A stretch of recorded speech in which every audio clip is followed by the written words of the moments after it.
right. All right. What's up? What's up? What's happening, everybody? Hey, what is up with you in a box? Yeah. What do you mean? Am I in the box? Yeah, you were in a box on the intro, but welcome. Oh, I know. Oh, yeah. Oh, I don't know. Brooks made that one today. I didn't even. That was the first time I saw it. This podcast is taking a life of its own. I'd say it's almost like I'm just a guest on this thing now. We all are. It's taking a life of its own. So we have two guests, Sasha and Sean with Mr. Router. Yeah. CMM. Yes, sir, Mr. Router. Mr. Router. Is that going to be his new nickname from now on, Mr. Router? I think we just officially coined him as Mr. Router in industry tonight. It went down. That's better than the stuff we normally call him. Absolutely. And look at Sasha is still at the fence show. Yeah, that's. You know that all your friends left and went back home, right? Yep. I've told them before they're charging me by the day for that expo hall. Yeah, he's got to get out. Storing our booth. It's still back there behind him. See it back there? Mr. Fence Stores is still there. Hey, Sean, do you remember that blue? All that blue. I don't know what that stuff was for. Some of your display was like it was powder coated blue. Some pieces of metal was like 10, 12 feet long. Yeah, what happened to it? It's now been modified. It's been bolted to one of our trailers. That's how we haul our gates now. I think I got some pictures I'll post. It's like the back of our. It's kind of like how the glass companies haul their stuff with padding on it. It's now one of those. So our fence display is now famous in Las Vegas, towing around Las Vegas gates. That's got a 32 foot gate sitting against it right now. That's out in the yard. Yeah. Good job, Ryan. So what's going on, man? I heard you're tearing up some CMM machines. Yeah. So I think last night at like 9 o'clock at night. So this was not even during normal operating hours. So nobody saw what was going down. My brother in there, top secret mission. We learned that so an 8x8 vinyl fence post. Have you ever seen one? It doesn't fit in the router very well. Like no. But we had to get this job done today. We had a consumer that requested 8-inch by 8-inch posts. Didn't even know they make them, but they did. But listen, they wanted these posts so big because they went over top of 5-inch steel round Schedule 40 full weight pipe filled with concrete, 6 feet deep, 6 feet out of ground, vinyl post over that. They didn't want the fence to go over on 6-foot centers. So I'm thinking this is easy. It doesn't fit it fits in the bay barely. Right. You got to bring it in the rear end. You can't go from the front end. Right. Yeah. And the router head hits it. So we had to take the whole router apart, like lift the whole mechanism up, like temporarily. There was some duct tape involved and some things to hold it. But look, like mission accomplished. The job is finished today. They love it. I'll get to a live video here soon to share it with everybody. What a monster fence, 5 to 6 foot on centers, 8x8 posts over steel. But I can tell everyone out there right now that's wondering about buying a CMM. I wonder if it'll route an 8x8 post. I know it will. It did it, man. Is that true? Yeah. So are your machines designed for 8x8s? What's the max normally? No. But what's the max? What is it normally? What is the biggest it normally handles? 6? 7s is the biggest I've seen. I mean, 6 is pretty standard, but I've never seen 8s. Man, I don't know, man. It's kind of like Top Gun, but they're like inverted. We were inverted. You got a picture? It's that's awesome. I refuse to get the router. I still use a chisel that I heat up, and I use a hammer and a chisel, and I make all my own holes for the rails. You probably still crazy vinyl together. Yeah, so I've only done one vinyl job. And that makes sense. Okay, that makes a lot of sense. Yeah, the chisel technique. Yeah, the rails are a little loose. Hey, actually, you'd be amazed how many people out there don't know what we're talking about about the routers and have never seen a routing machine, don't even understand how that works. Wow. A lot of us, including myself at Las Vegas Fence, we just call up our distributors, local distributors, and say, hey, I want to get some posts that are already routed with the holes and for the rails. Sean, tell us what's going on here. So this is one of your machines. This is our newest creation. So this one, you'll see right now. So it takes the material from a cart. It suction cups the material over to a conveyor system. The conveyor shoots it into the machine for you. It'll route it. So right now it's routing it, and then it will take it to get stacked here in a second, and then it will stack itself so that it's ready to load. Look at that. That's amazing. Whoa. So What was that? What did it just flip it it? automatically flipped it? It flipped it. Yep. So those are routers and flippers. So it can do all 4 sides if it has to. If this machine will do 8-inch posts, I'm buying one tomorrow. Those are not 8s, but yeah. But Oh, yeah, wow. so here it's spits coming them out. off. Yep, and now it's gonna suction cup them over and stack them. That's Wow. awesome. I love the carts. We just came out with this probably in the last 2 months, and we've already sold 4 of them. So we're ending the year really strong. Really? Are these things like $250,000? What kind of money are we talking about for that? Yeah, so these are like in the 2 to 250 range. Yep, I would figure. Yep. Wow. Yep. Good guess on that. Yep, one, Sean. good guess, You sound- man. You sound like a man that's bought some equipment in your life. Well, I haven't Yeah, bought this this guy's piece. bought a few machines before. I'm just referencing all the machines I've already purchased. They don't do half of this, a third of this, Yeah, a quarter of it. That's look what Evan said. Slicker than a snot on a doorknob, and you got that right. Evan, you're the man. Yeah. Remind me not to touch no doorknobs when I'm visiting him. But Story. Take some hand sanitizer.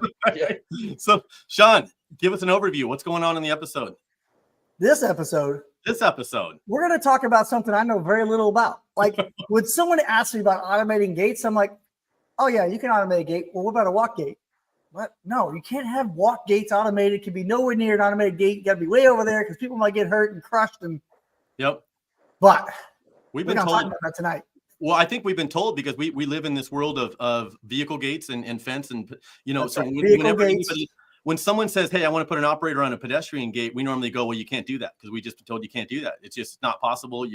The operators aren't built for that." And I found it really interesting that the more and more I dug into it myself, that there's a difference between normal gate operators that we would use for vehicles and low energy gate operators and things like that.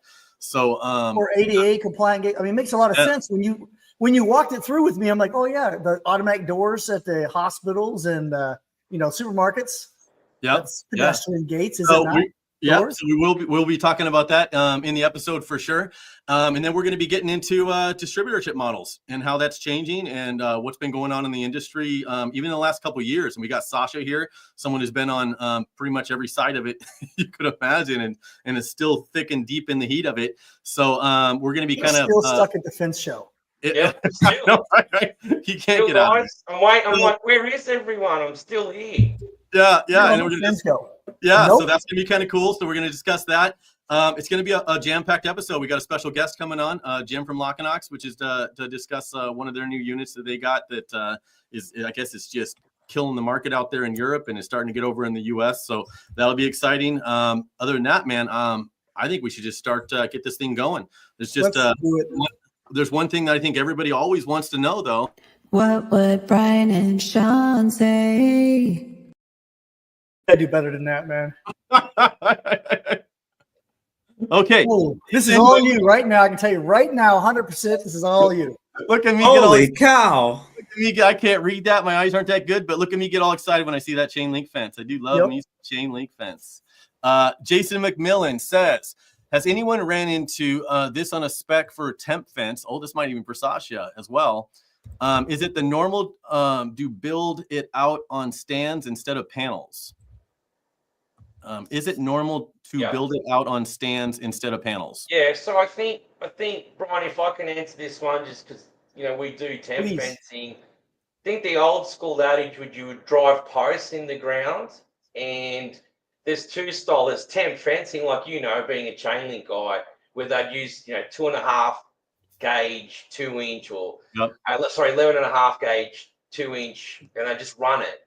Yeah, and it's temporary, and then the panels came along and they still would drive the posts in the ground, clamp them. But today, everybody's pretty much moved to the stands. So it's, you put the stands on the ground. There's weights. We have weights that we sell as well, or sandbags, and it's very like you can just move it around.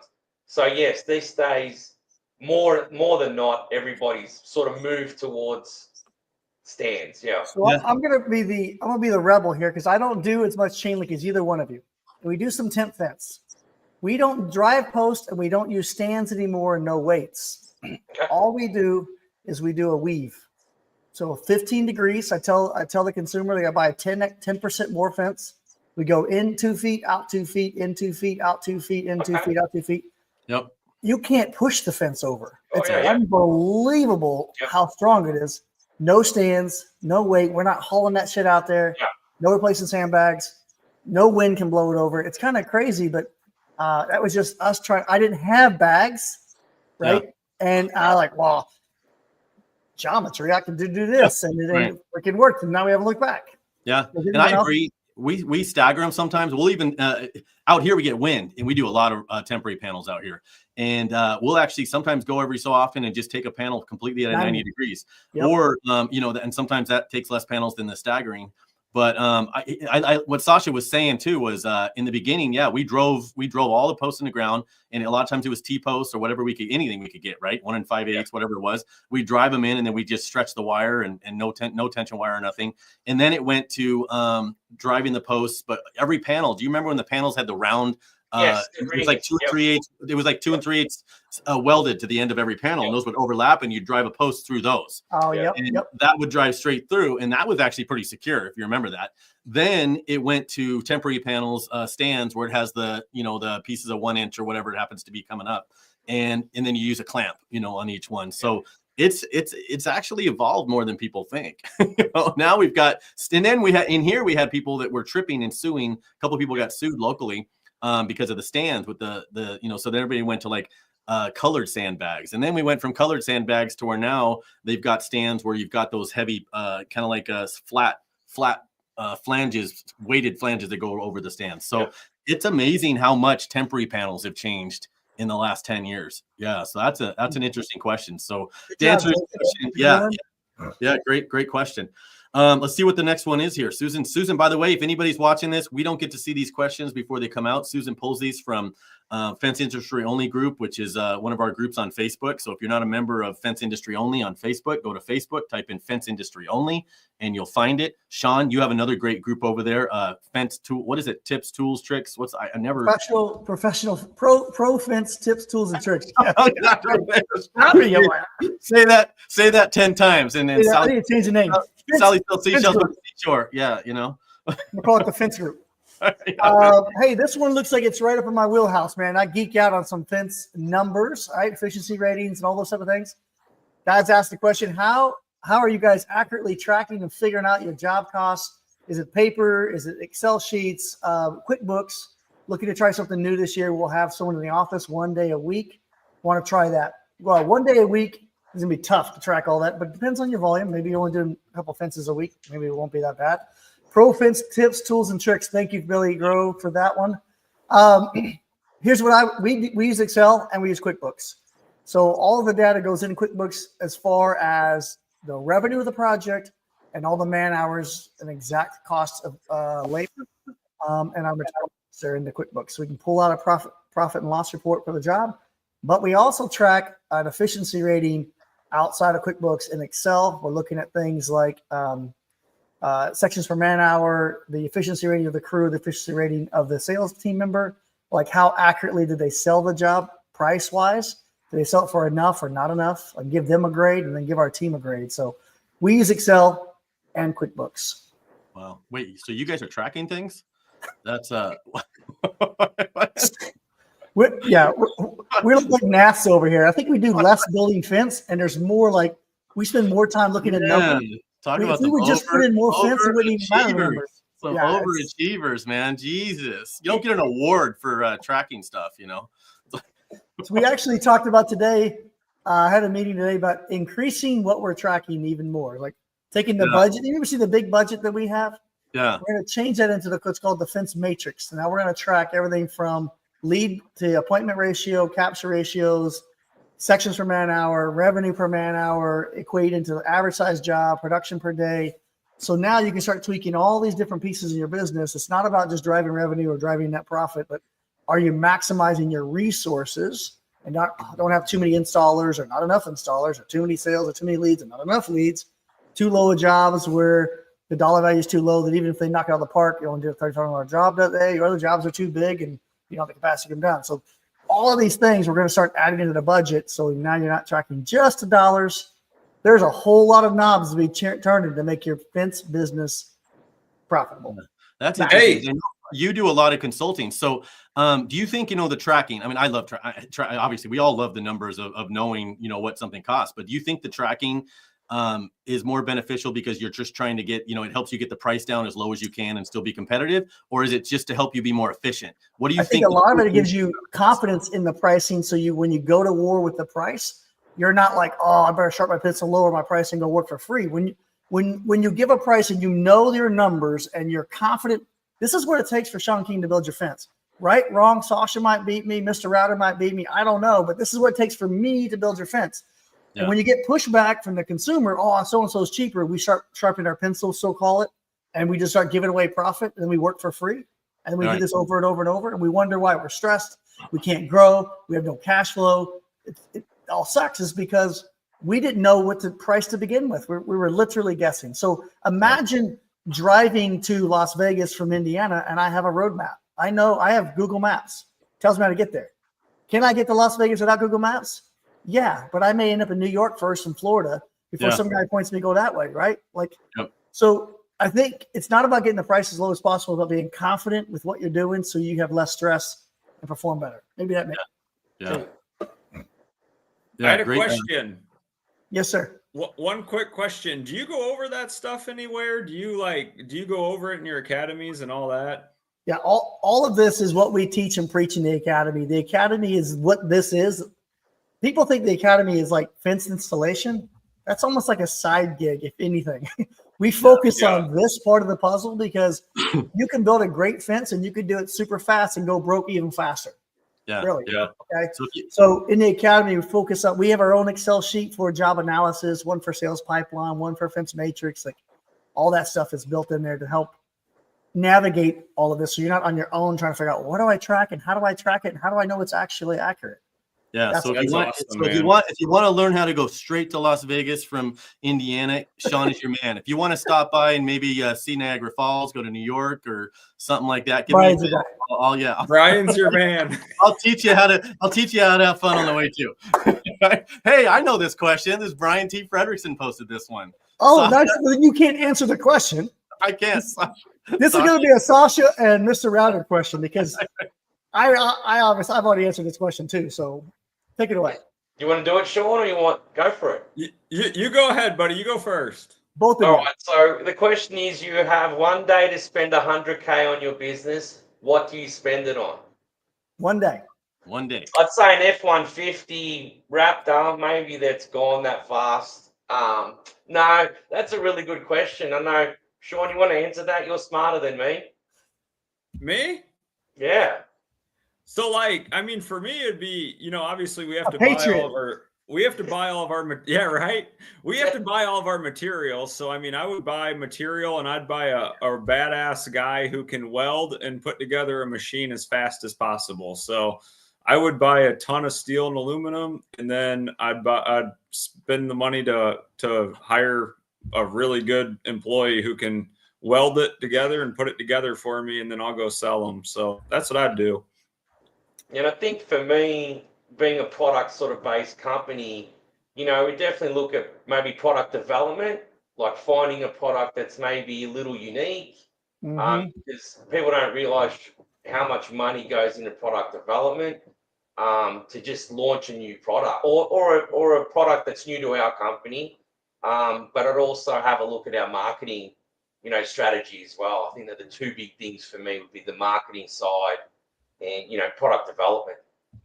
Yeah. I guess for me, it's like, is this $100,000 a free money? I don't have to pay it back. Because if someone's giving me $100,000 to spend free money, I'm not going to spend it on inventory. Right? Yeah, exactly. If it's free money, it's a different story. But so you might take a bigger risk. What would you spend it on if you knew that you're going to pay it back and you got to try something that you would not normally use your hard-earned money for to try? Yeah. Take a risk on something, right? Yeah. There's a lot of ways to advance our business. And we see these opportunities that they can be very risky. but they can also be very lucrative to try something, innovate something, product development, right? And try something new. If I knew that I didn't have to pay it back, I would definitely be spending this money on education or innovation. One of those two. To take a chance that maybe they'll walk away and turn this $100,000 into $1 million. Yep. Yeah. But if I had to pay it back, it's a cash flow thing. Where's my cash pinch at, right? It could be funding some equipment to further my production. If that's where a pinch point is. And Buying a router. Buying a router. They do 8-inch posts. Now that I know that. Or it could be a piece of equipment. I had a conversation with a guy today about focusing your time and effort on the constraint in your business. So we oftentimes look at all the problems. It could be, my guys don't build fast enough. I need better welders. I need more sales, whatever it is. But if you really look at it and say, which one is the biggest constraint, and put all of your energy in that one constraint, smash it. And then you step back, where's my next? Boom, laser focus. That $100,000 can help you laser focus on wherever the constraint is. I think we get really distracted. We focus on 5 problems, and we solve 5 problems half-ass.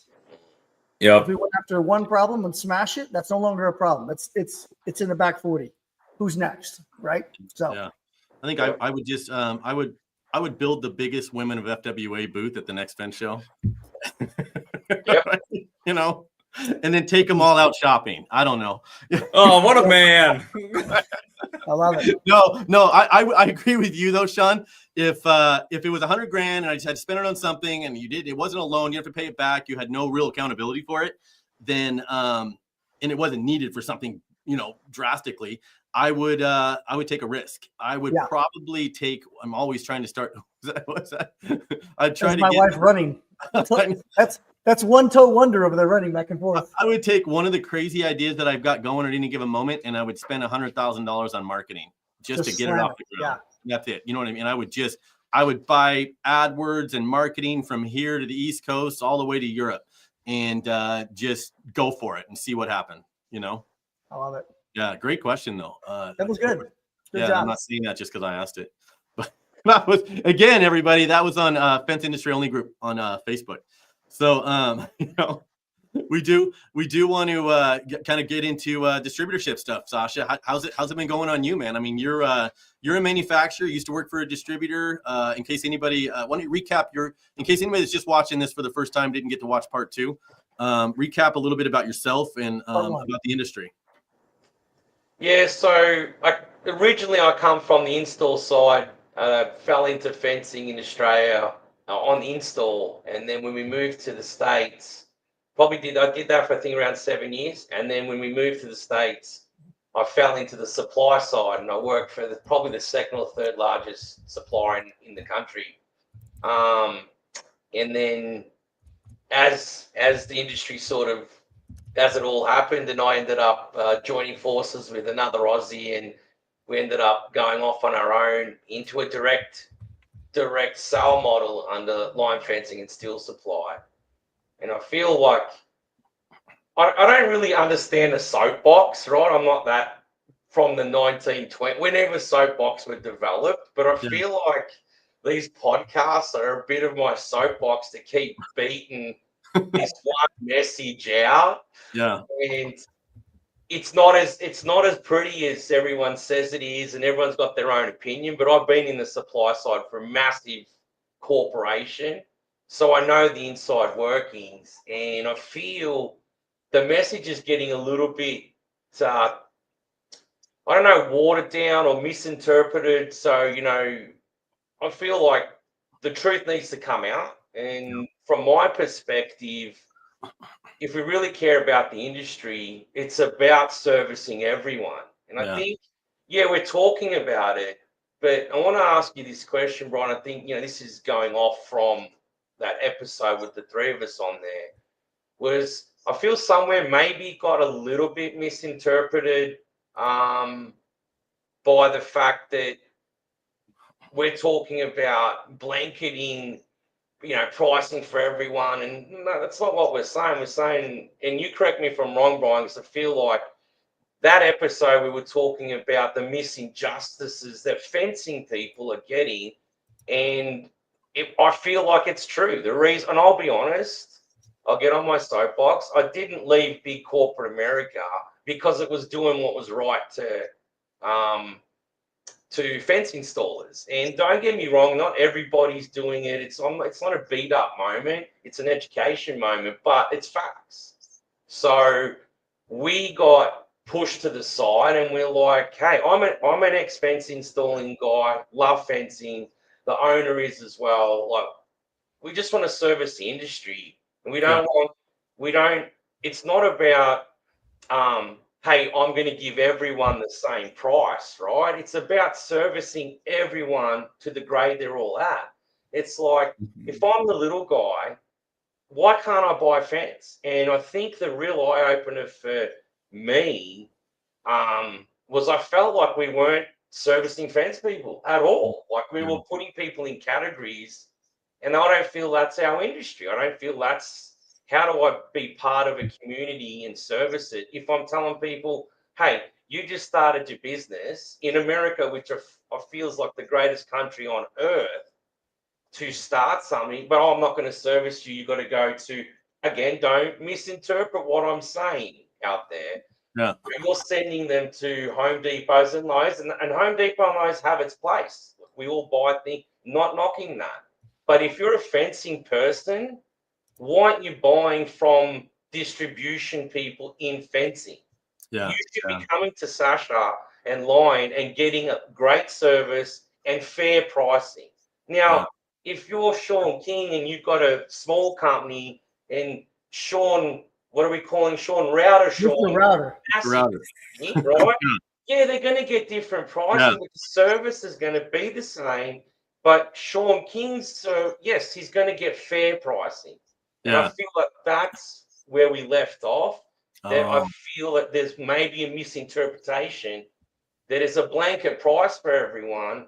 Yeah. That's not reality.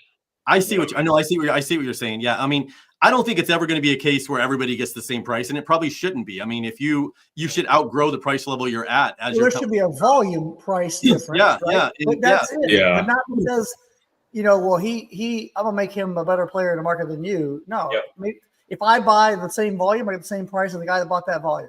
Yeah. Right? 100%. Hey, let's bring Jim on, by the way, even though I know we're not really on that, but I know Jim's in the background and I don't want to lose him. Jim from Lochinocks, how are you, man? Hey, I'm doing spectacular. Hope you guys are.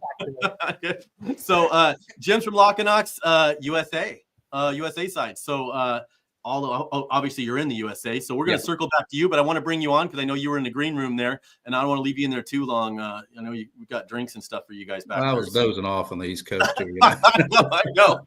But Sasha, and maybe you can chime in if you want, because I mean, you also have experience on the manufacturer side of it and stuff as well, and we'll get into some of your background. But Sasha, so to kind of go back to what you were talking about, I agree. It can never be level pricing out there across the board for everybody, because I mean, you got guys that are going to buy a truckload, and you got guys that are just buying, per job. So I mean, the difference between selling a job where you're ordering 10 tension bands and 2 tension bars and a roll of wire 50 feet and stuff like that. But I think what happens, Brian? What happens if you become Sean, Mr. Router Sean, and Mr. King Sean is trying to build his business? And Mr. Router Sean has gotten so big that he circumnavigates Lion and goes direct. Can I hate him for that? So I feel like suppliers need to understand. And I'm a supplier, so I'm talking from, mate, I only make money by selling fence, right? Yeah. But if there's a bigger company that grows and goes direct, how can I be mad at that, right? Yeah. That's just how it is. Yeah. People, as they grow, they get better buying power, or they're in that position. But we should embrace that and be happy for companies that get to that point, and we keep focusing. It's like this circle, and I feel like we've cut the circle off and gone, oh no, that's not right. Well, that's life. Well, and if everybody somebody's should everybody should outgrow where you're at. Yeah, and you should have the opportunity to outgrow where you're at. Yes. You could start off with, working out of the back of your truck with a wheelbarrow and buying from Home Depot, and then maybe you start buying from a local fence company that actually sells materials, and then you start buying from a distributor, and then you get to the point where you're buying truckloads. But we need to encourage, and so you can't ever be mad when you necessarily lose a customer. You can be mad if you lose a customer to your competitor, But I don't think you can be upset when you lose a customer to, them moving up and start buying by the truckload and buying directly from manufacturers, because that's the goal. Because that person's going to have children and uncles or nephews that he's going to teach those guys how to build fence, and he's not going to want to work for his dad, and he's going to go start his own fence company, and he's going to have to start off just like you did. So I think the problem and the injustice that we were mentioning and we were talking about is not that it's not that they're getting a different price that's that much higher. Is we had situations going on in this country anyway. It doesn't happen in a lot of countries where we go through all this effort, and even some of the manufacturers, to get their products spec'd out with architects and engineers, and then it gets on a set of blueprints. Now this general contractor that's actually bidding this project out calls up and says, I want this manufacturer's product being used. So then you call that manufacturer. Yep. You call that manufacturer and they say, we can't sell to you. You got to call XYZ. You call XYZ, and now you're paying, we'll say you want to call it iron. We'll say iron happens to be it. And you're going to call, and now your price on these panels is $300-400 a panel, but yet your competitor in your area is paying $150 a panel, $200 a panel. So the price difference it's not because of the quantity you're buying, it's because of the access to the materials, the access to the actual being able to bid them competitively, because maybe that manufacturer has a deal with one guy in that town or two guys in that town, and that happens to be your competitor, one of the installers. So now you as a manufacturer or as an installer don't even have a chance of getting the job, or you have to bid it to the point where you're making almost nothing and you're not even marketing the materials up. So that's the injustice that's been happening, Yes. for decades in our industry. And I think that's what we've been trying to fix. And I think it's getting fixed a little bit, but unfortunately what's taking what's causing what we're doing to fix it is we're bringing in the European markets and the Asian markets, and there's new, more direct sale models happening. And it's unfortunate that is what it's taken to fix it, because we already had this massive network of distributors, with the distribution channels and everything set up to do it. But I think what we were talking about, the injustice, that's definitely what we're not pricing. It has nothing really to do with pricing. It has access and service to the fence company. Right. Fence companies were treated like dogs. I mean, literally, if you called up back, maybe it's changing a little bit now and I see it, but if you were a fence company and you called up even some of your larger distributors at some point, I'm not saying it's the same now, and I'm not saying it happens to everybody in different areas, different whatever it happens to be. But if you called up and said you were a box store, or you were a general contractor, or you're a government agency, no problem. Let me sign you up at Field. This is what it feels like to the industry. Let me sign you up. Let me get you the best tier level prices I can, because we want that. We want to get your government contract. We want to get your box store. We want to sell to Lowe's. We want to sell to Home Depot. And then if a fence company calls up, you're like, hey, I'm Las Vegas Fence. Well, hold on a second. We need to make sure you have this license in that area and fill out this application, and then we'll get back to you if we can set up an account. And then, by the way, we're going to put you on the shittiest tier level we have. Yeah, and you know what pisses me off? Like, Right? it's not about price. What pisses me off is it's like, why do I need to give you a credit up when you're COD? Right. Yeah. I have a hard time with that. Yeah. You know what I mean? Like, you just want the product. I'll pay you. Yeah, I'm going to pay you. And I'm like, oh, no, sorry, you need to fill this. Like, Yeah. the guy wants to give you money. Come over the line, we'll give you. Well, and it's like, you know what? If you're selling to box stores, how come we can look at how come we can look at a Lowe's or a Home Depot and we can look at that as a massive customer, but we can't look at the fence industry as a massive customer? And if I'm going to start a company myself, which I sell materials, for decades I've sold materials, and my core customers have always been fence companies, and those are the ones I treat the best to. And how, why wouldn't I treat the fence industry as a big customer? And why wouldn't the fence companies get the best tier level right off the bat? And everybody else trying to get in the industry should be the worst. But if you can go to Lowe's or you can go to Home Depot and buy wire cheaper from them than you can get delivered to you from the same fence distributors, and that's the problem. That's the injustice I was talking about. So not that everybody should get the same price, but come on, there should be a difference enough to where you could still competitively bid it and still have a chance at getting the job, a chance at growing your company. Because whether it costs the same for us to set our companies up, for a big one or a small one. So it's you should have the opportunity to grow your business. So I guess, yeah, I'm glad we I'm glad we went and kind of recap some of that. If that's the question you were getting at, definitely not everybody should get the same price, but it shouldn't be so dramatic and so drastic that these small companies don't even have a chance of bidding on a job if it gets spec'd out by an architect. Well, if Period. I'm asking a fencing person off the bat trying to buy product from me as supplier, where's your credit at? And all they want to do is buy 2 fence posts, right? Who cares what it is? And they just want to pay me there and then. Why can't I just service them, right? Yeah. So I feel like, it's changing. I agree with you, Brian, to a point, but that's really what's been happening, and there's plenty of evidence of it. Yeah. And that's what I'm passionate about. And I feel like no one's talking about price. We're talking about just service the industry. Yeah. What's Well, fair Sash- is fair, and what's not is not. Well, Sash, we stopped a decade or two ago judging companies based off of their products and their services, and we started judging them based off of who they sell their products to. Yeah. And Yeah. that was the downfall, and it was short-term gains for people that controlled the industry, but long-term, it's what's going to actually cripple our industry, and it's going to bring in all of the people to the industry that they didn't want there in the first place. So it's ironic. Jim, hate to put you under the fire right here. What are your thoughts on this? Well, I tell you, to some extent, you know, my history goes back as a manufacturer to the ag fence world. Yep. Number of years back, some of you may know that, and we were kind of victims of our own success, and victims of that mentality of I want to sell to everybody, but at the same time I can't. It's really difficult to do that. You know, I had a guy with a pickup truck. They're great. They're wonderful, but don't come to me and tell me I'm going to sell more than anybody else out there and expect me to believe you without any evidence to support that. So I'm not going to give you my best pricing. Yep. You've not sold one thing for me. Yeah. You know, show me you can do it, and then we'll talk. You know, I had set up 3 customers. Well, I set up 2 customers today and had to have a conversation with one. I had one that had a fantastic year this year, and we're moving them to a better tier. Great. Yep. You know, had another guy, and I think just being really upfront and transparent about this, they understand. It's a brand new customer. You know, I asked them, hey, what do you expect you're going to do this year?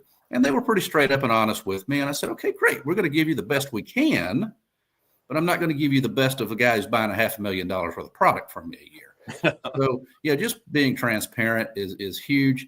But yeah, it's a problem throughout the industry. It takes a lot of juggling and a lot of tightrope walking to make sure we're doing right by ourselves and doing right by those who are trying to buy from us. Yeah. Yeah. And I think that it's evolving. I think this even the last few years and so on. So I think it's opening up. And as much as I say that about, you know, what's going on with the industry, about people not being able to purchase, I see it changing. I see our distributors, and I see our manufacturers. I see it's getting less and less political about who you're selling to. And more people are saying, hey, here's the deal. Bottom line is, whether you're a manufacturer, a distributor, or an installer, or whatever you are, we're all in the business of selling fence or hardware or gates or whatever it is. And we're going to sell. And people are starting to just say it's happening. There's nothing we can do about it. We're just going to, and I think in the end, we're going to have a stronger industry. And I like seeing the direction it's going in right now. So it's been a lot of fun. And I know, Sasha, you've been a huge part of it. Jim, our relationship goes back, but not as far as mine with Sasha and them. So super excited about that. But I do want to get over to these motorized pedestrian gates. And Let's talk gates. That's the main reason I brought the gates out. Like, what's happening? Yeah. Automated pedestrian gates. Is that a thing? It is a How do you thing. let the gates out? Gates. Look, I don't even know if that's such a thing. Is it allowed to have automated pedestrian gates? Talk about it. Yeah. So, I mean, by the way, you're going to be able to get these things at fencematerials.com that we're going to be talking about here shortly after this. So reach out to on that. But this, explain to us this Venus. This thing is just hitting the market hard. I mean, it's I've learned a bunch about this, and I'm super excited. Tell us about this, and specifically the low energy aspect of it. Okay. Yeah. So this is, so I'm with Locanox. People may know us as we're a Belgian manufacturer of really high-end, heavy-duty gate closers, mostly hydraulic gate closers. This is our first foray into automated gates. So, and I think we took our time, and we kind of started this with fits and starts. We showed this at Fence Tech this past year, and then had a lot of excitement, and then told everybody, nope, you can't get it yet. So we were waiting on UL certification. You were one of those guys, huh? Yeah, so it kind of took the wind out of everybody's sails. And So around July, we got all of our certifications were taken care of and ready to go. But yeah, so the low energy brushless DC motor on our Venus, which is what this is called, is really kind of the beating heart of this product. It allows this to really, you don't have to have any external safety devices in order for this to be a safely operated device. If it encounters an obstruction opening or closing, it just reverses itself. And you can set that when you install it. The installation of this product is really, really unique. It's done on an app. And when you open the app, it just probably can't see it here, but it just walks you through every aspect of it. You get the device attached to the gate with the correct arm. And your correct arm comes with it. You just decide whether you want an articulated arm, a straight arm, or what have you.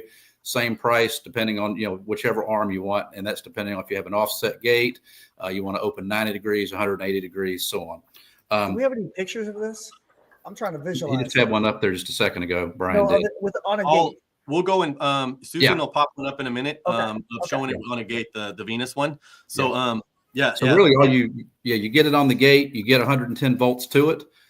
You also have 3 24-volt outputs off of it if you need to control something else, be it an electric strike, a mag lock, a light, anything else you want to do on that gate. You can get power off the device without having to have any external power supply.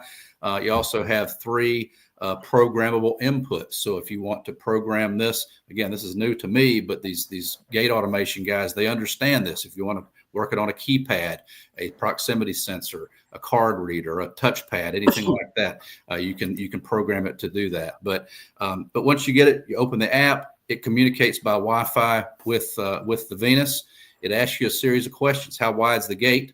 It can handle a gate up to 4.5 feet wide, up to 220 pounds. So pretty heavy duty pedestrian gates. And it just walks you through every aspect of what you want it to do. How fast do you want it to open? How long do you want it to stay open?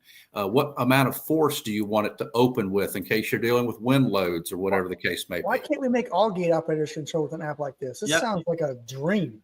Well, and the low energy. I mean, I guess let's get back into that for a second, because I think that's what makes this thing possible when you don't have all the extra photo eyes and things like that.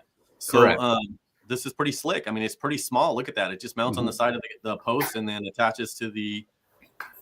If anybody's familiar with our Verticlose, which is probably our second biggest retrofit gate closer, it's roughly the same footprint as the Verticlose. It's about 16 inches tall, about 3.5 inches wide, weighs about 18 pounds total. And I mean, I've got one right here, so you can see. Not that so big. What makes it possible? So you notice you don't see a bunch of photo eyes. You don't see a bunch of safety stuff on this thing other than just that unit. Is there something else that's added? Is there a loop in the ground, that weighted loop that people are standing on? What's going on? Well, I mean, how's this thing how are we allowed to do this? You know what I mean? We've been taught that you have to have all these other devices, right? Yeah, because the motor, the brushless motor, and all the electronics inside of it. And again, I'm a sales guy. I don't understand all this stuff. But when it encounters any kind of obstruction, and again, when you're setting up in the app, you can program it as to how much force you want it to encounter before it reverses, and that becomes the key safety aspect of the Venus. And so once you're done with all this, it does a few cycles just to ask, hey, are you happy with what this is doing? And when you say yes, you slide the cover back on it. It becomes a secure device at that point. Nobody can tamper with the Wi-Fi. Nobody can reprogram it, and you walk away and it's done. So it'll correct itself and find its closed spot, even if if it's closing and you push it, because obviously people get impatient. You get delivery guys, you get something like that. They're gonna this thing could be going to close. They're gonna force it the other direction. What happens when you do that? Absolutely nothing. It just goes by. It'll go to the open position. If it encounters that obstruction or reversed either direction 3 times, it will just open. It will take itself to the full open or full closed position. And then at that point, if it stays in the full open position, you just tap the gate. It'll go and close when you're ready for it to. Oh my God. And then in case of a power outage, it just freewheels. You don't have to worry about being locked in or locked out. Yeah. Michael Brooks says, what happens? What was that again? I missed that one. Is there an emergency manual somebody exit? wants to manually exit? Yeah, what happens? So by manually exit, I'm assuming you mean you're going to turn the knob and push the gate. As soon as the device detects the motion of you pushing, we call it push and go. As soon as it detects that, it takes over and opens up the gate. So you can kick it. You said there's a mag lock though. If there's a mag lock, that's not going to happen. Correct. But now once you can program this with those inputs so that, let's say you disengage the mag lock from a keypad or a button. Okay. Or just like your handicap button or whatever that's on there. As soon as you do that and that mag lock releases, the gate, the opener takes over and opens the gate. Nice. You did say if there's a power failure, it'll actually fall safe open. Is that what you said? It'll just fail safe to just freewheel.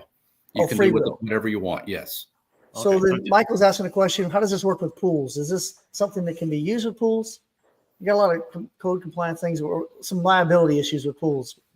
So as far as pools go, and honestly, I don't like to talk about pools a lot because the everything changes from municipality to municipality. However, what we are seeing in Europe, which is where they've been able to sell this all year in Europe, but with their CE certification, we've only been able to sell it for a few months here in the United States. But if you have a controlled access pool, like in a club or something, that would be a perfect application for this. Okay. So Jim, can you ever switch this motor into manual mode either through the app or on the machine? Is there somewhere, like let's say, I don't know, you got no cell, who knows? But can this machine ever get turned manually from anywhere else outside of the app? I'm sorry, I don't know that I'm following. Can it mechanically be turned into a manual gate, or like shut off the unit basically, and the gate works free? You can just disengage the power if you like. That's more of a permanent thing. But if you are in a hurry and you want to open it faster than it is programmed to do, you just push it. You're not going to hurt. You're not going to damage the motor. It'll just go as fast as you want to push it. And then once it's in that full open position, that time passes that you programmed it, it'll close back up. So what's an ideal scenario for this? I would assume any ADA gate, anywhere where you got ADA gates, a lot of commercial properties, things like this, pools. It depends on where you're at. You want to check with your local building departments if there's something specific. In our case, the health department handles all the pool stuff. Yeah. And is there actually, Michael, just the same question. So is there a fail secure mode if you wanted this, if power goes to have it lock closed? Can you rig it so the mag lock stays activated? You would you'd have to have a mag lock, but of course with a mag lock, if you have a power outage, the mag lock's not going to do you any good. You could have an electric strike that would be a fail close option there if you needed the gate to stay locked in the case of a power outage or some other scenario. You could do it that way.